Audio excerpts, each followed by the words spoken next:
Hi guys, hello and welcome back to my channel. Today I am here with some more idioms which you can use in your daily life. I have already uploaded 2 videos regarding idioms and this is my third video on idioms, and here in this video I will be discussing some 7 more idioms. So जल्दी चलते हैं idioms की तरफ। और आज का जो first and foremost idiom है वो है to be born with a silver spoon in one's mouth. Now this is a very common idiom और आप लोगों ने बहुत बार इसका हिंदी में सुना होगा। इस idiom को अक्सर बोला जाता है कि वो तो चांदी की चम्मच लेके पैदा हुआ है या चांदी की चम्मच मुंह में लेके पैदा हुआ है। Now this very idiom to be born with a silver spoon, इसका मतलब क्या है कि उस टू बी बॉर्न रिच मतलब जो पैदाइशी रिच है, उसने कुछ ज़्यादा मेहनत नहीं करी है किसी भी चीज़ को पाने के लिए, वो ऑलरेडी रिच है।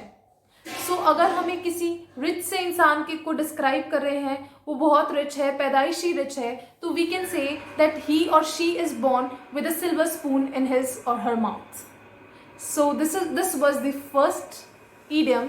Now second idiom is to beat about the bush. Now this is an idiom which is used कि हम लोग मान लो बहुत irrelevant बातें की जा रही हैं मेन पॉइंट तक पहुंचने से पहले, तो उस चीज़ के लिए हम to beat about the bush जो है वो idiom यूज़ करेंगे। Now here about का मतलब जो है वो अराउंड है, ना कि अबाउट हम किसी इंसान के कॉन्टेक्स्ट में कह रहे हैं, बट यहाँ जो है अबाउट का मतलब जो है वो अराउंड से है। To beat about the bush means to talk irrelevantly before coming to the main point. Now अगर मुझसे कोई पैसे मांगने आया है और मैं जो है वो इंटरेस्टेड नहीं हूँ इस इंसान को पैसे देने में, तो मैं क्या बोलूँगी कि यार आजकल तो महंगाई बहुत बढ़ गई है, आजकल तो खर्चे बहुत हो रहे हैं, I am not having money, मैंने बच्चों की फीस अभी दी है, या जो भी मतलब ये सब चीज़ें हैं, अभी काम वाली को पे किया है, अभी हाउस का रेंट दिया है, तो उसको मैं मना करने से पहले ये सारी चीज़ें बोल रही हूँ। मीन्स मैं to beat about the bush, मैं यहाँ वहाँ की बातें बोल रही हूँ, and finally I will come to my point that I don't have money या I don't want to give money. So this is the idiom which means to talk irrelevantly before coming to the main point. अगर कोई बहुत बकवास बातें कर रहा है और हम लोग थक चुके हैं, तो हम ये भी बोल सकते हैं कि stop beating about the bush and come to the point. कि सीधा बोलो कि तुम क्या बोलना चाहते हो, यहाँ वहाँ की irrelevant बातें मत करो। So this was the idiom which you can use in your daily life. Because बहुत सारी सिचुएशंस आती हैं जहाँ पे क्या है कि घुमा फिरा के जो है कोई सामने वाला, या कई बार अक्सर हम भी जो है वो घुमा फिरा के बातें बोल रहे होते हैं। So this can be used in that situations. Now third is a cat and dog life. Now this idiom means a quarrelsome life. Cat and dog का रिलेशनशिप एवरीवन नोज कि कैसा है, हर वक्त लड़ते ही रहते हैं। कुत्ते बिल्ली जब भी हम यूज़ करते हैं तो वो लड़ाई के लिए ही हम यूज़ करते हैं।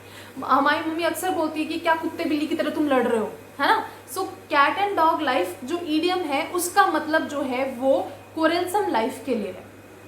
हम इसको याद रख सकते हैं कि एक हस्बैंड एंड वाइफ है, वो हर वक्त लड़ते रहते हैं, तो हम उन दोनों के लिए ये वाला idiom बोल सकते हैं कि हर्षद और स्वाति जो है वो कैसी लाइफ जीते हैं, कैट एंड डॉग की लाइफ जीते हैं। So we will say Harshad and Swati live a cat and dog life. So this was the third idiom which you can use in your daily life to tell about the quarrelsome life of a person or a couple, whatever you can say, किसी बच्चे के लिए भी even। ठीक है, हम sister and brother के जो रिलेशनशिप होता है वो भी कुत्ते बिल्ली से कम नहीं होता। So you can use there also this idiom। Now the next idiom is to lay no stone untouched. मतलब अगर हम इसका हिंदी ट्रांसलेट करें तो किसी भी पत्थर को छुए बिना ना रहना। और वैसे इसका idiom का मतलब है कि बहुत ज़्यादा एफर्ट डालना किसी भी चीज़ को पाने के लिए, मीन्स बहुत ज़्यादा एफर्ट डालना।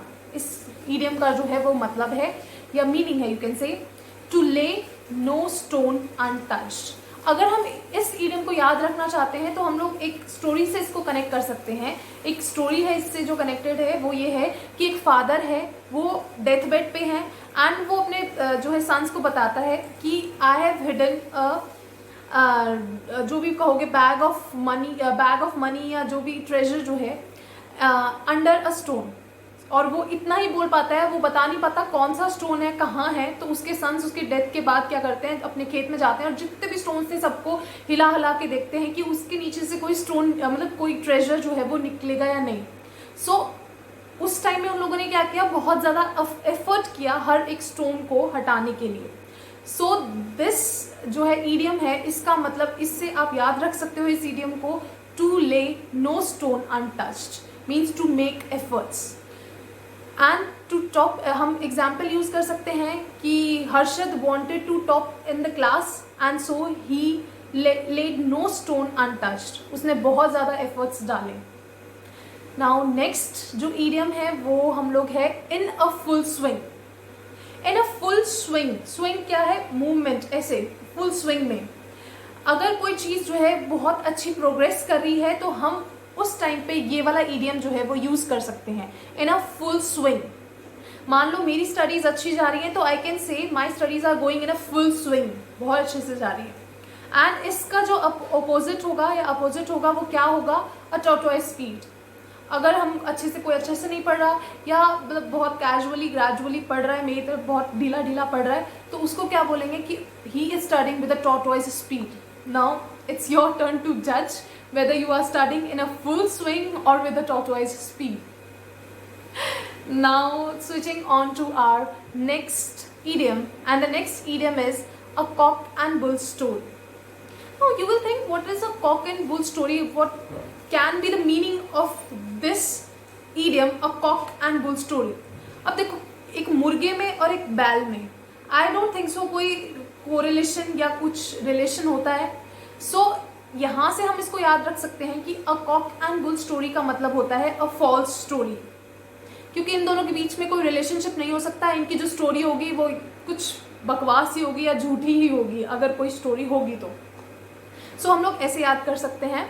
एंड सपोज अगर ऐसा है कि कोई बच्चा है वो झूठ बोल के जो है वो मूवी देखने गया था और आके उसको डांट पड़ी है कि वेयर वर यू, वो उस टाइम पे क्या करेगा, he will make false stories and we can say that he was making a cock and bull story. To escape from the scolding of his mother, Rohan made a cock and bull story, जो बिल्कुल झूठी थी, जो बिल्कुल irrelevant थी, वो उसने story जो है वो बनाई। So these were the idioms. I think they are very much clear to you. And one more idiom can be added, I think, because वो in a full swing का opposite था a tortoise speed, we are with a tortoise speed. So last idiom जो है वो ये है to put a spoke in one's wheel. So this is the 7th idiom and this is the last one, and I think it's quite interesting in meaning. To put spoke in one's wheel. Spoke क्या होता है, एक basically तार कह सकते हैं, कोई ताड़ी कह सकते हैं, कोई डंडा कह लो, ये कह सकते हैं कि स्पोक। और व्हील इन वंस व्हील मतलब पहिया, अगर हम लोग मतलब समझे तो किसी के पहिए में क्या डालना, कोई तार डालना। अब इमेजिन करो कि अगर कोई जो व्हील है वो मूव कर रहा है एंड सडनली हम उसमें तार डालते हैं तो क्या होगा, वो रुक जाएगा ना कुछ टाइम के बाद, मीन्स उसमें कुछ प्रॉब्लम होगी और वो रुक जाएगा।